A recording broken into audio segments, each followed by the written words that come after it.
सर्वपक्षीय कृती समिती, जिल्हा सांगलीचा पोलिसांच्या सर्व बैठकांवर आणि संवादावर बहिष्कार. पोलिसांच्या सर्व बैठका आणि त्यांच्याबरोबरील संवादावर बहिष्कार टाकण्याचा निर्णय आज सर्वपक्षीय कृती समितीच्या बैठकीत घेण्यात आला.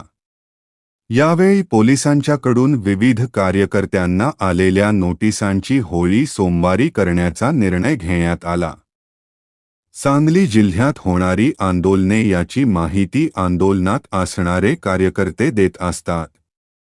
काही आंदोलनात पोलीस आंदोलनकर्त्यांच्या बैठक घेऊन समन्वय करतात आणि आंदोलनकर्ते ऐकत असतात. आणि तरीही पोलीस गुन्हे दाखल करत असतील तर मग पोलिसांच्या बरोबर संवाद करण्याची गरज काय?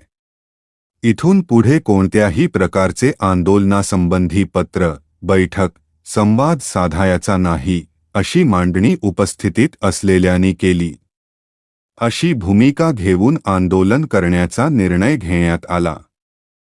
यावेळी जिल्हा प्रशासन सत्ताधाऱ्यांचा निषेध करण्यात आला.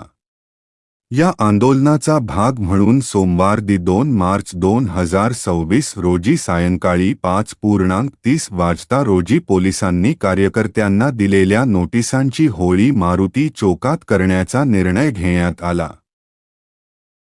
त्यानंतर लोकप्रतिनिधींना निवेदन देणे, त्यानंतर मोर्चाच आयोजन करणे असे नियोजन आजच्या बैठकीत करण्यात आले.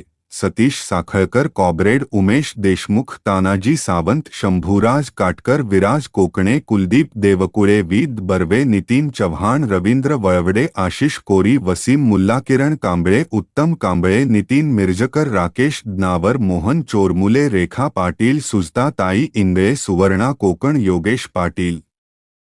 सम्यक महाराष्ट्र न्यूजसाठी मी प्रमोद चिनके. अशाच नवनवीन बातम्यासाठी आपल्या चॅनेलला सबस्क्राईब करा. धन्यवाद.